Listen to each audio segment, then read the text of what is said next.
Lah baiat itu kemudian diperlakukan kepada waliul amri, yaitu mereka yang memiliki kepemimpinan pasca Rasulullah, ya, kepemimpinan umat Islam diserahkan kepada Abu Bakar. Maka kemudian Abu Bakar juga mengambil baiat, ya, dari para sahabat. Umar juga mengambil baiat dari para sahabat. Utsman juga. Kemudian pada masa sahabat Ali ini nanti yang akan banyak andil mulai konflik dari sahabat Utsman bin Affan dengan Ali bin Abi Thalib ini sudah mulai banyak konflik. Nah artinya baiat, sumpah setia, janji setia itu biasanya dilakukan, ya, diambil oleh waliul amri, seorang pemimpin, ya, pemimpin umat Islam. Kalau ketika itu ya berarti Abu Bakar, Umar bin Khattab, Utsman bin Affan, Ali bin Abi Thalib, kemudian turun kepada Bani Umayyah, kemudian turun kepada Bani Abbasiyah, sampai kemudian Islam itu runtuh. Sudah tidak ada sistem pemerintahan Islam. Nah itu baiat. Nah itu disebut dengan baiatul kubro. Baiatul apa?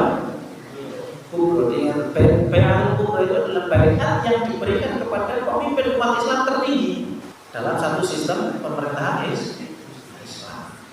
Sehingga orang kalau lepas dari baiat itu, ada kemudian dia sudah memberikan sumpah janji setia kepada waliul amri ataupun kepada pemimpin, kemudian kok dia belok, nah hati-hati nanti bisa dihukumi sebagai khawarij, bisa dihukumi sebagai bukhor.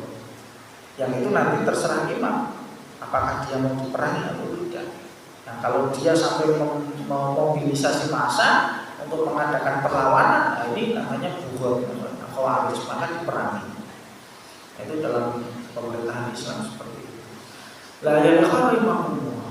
Sekarang kita berada pada masa tidak ada pemerintahan Islam. Kemudian muncul gerakan-gerakan jamaah-jamaah mimbatil muslimin.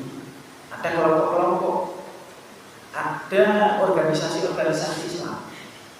Dan pergolakan ini kan akhirnya muncul di lah sebagian yang organisasi-organisasi itu kalau dalam pembahasan fikih siasa itu disebut jamaah mimbatil muslimin, gitu ya. Bukan jamaatul muslimin. Jamaatul muslimin itu sudah bentuknya satu pemerintahan Islam. Tapi nek dewe-dewe ada Muhammadiyah, ada versi Al-Irsal dan sebagainya, itu namanya jamaah mimbatil muslim. Kelompok itu merupakan bagian dari umat Islam. Bukan itu umat Islam mencerminkan umat Islam, bukan, itu hanya bagian saja. Lah, kita mendapatkan sebagian dari jamaah ataupun kelompok mimbatil muslimin ini dalam mengikat anggotanya itu dengan cara baiat. Yang baiat ini harusnya dikatakan baiat sughro. Kalau tadi baiat kepada pemimpin umat Islam tertinggi namanya baiatul kubro, baiat yang besar. Tapi kalau baiat itu diberikan kepada kelompok mimbatil muslimin, itu namanya baiatul sughro atau baiatul amal. Boleh tidak? Boleh secara hukum syar'i, tapi tidak wajib. Sehingga ada konsekuensinya. Boleh, ya. Seumpama kita mau buat seumpama mau buat satu komunitas gerakan Fordamas. Kemudian kita membaiat Mas Ari sebagai ketuanya. Saya berbaiat kepada Mas Ari alasan buat. Boleh tidak kira-kira? Boleh. Namanya adalah baiatul amal. Gentenanan dalam beramal, dalam amal jari biar tenang. Karena ada komitmen. Orang itu kalau sudah bersumpah dia berarti dia harus komitmen.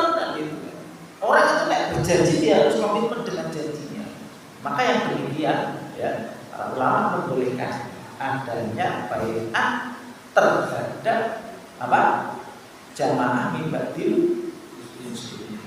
Tapi konsekuensinya bai'ah kepada kelompok yang merupakan bagian kaum muslimin tidak boleh kemudian mengkafirkan kelompok ataupun orang yang tidak berbai'ah. Gitu ya? Paham ya?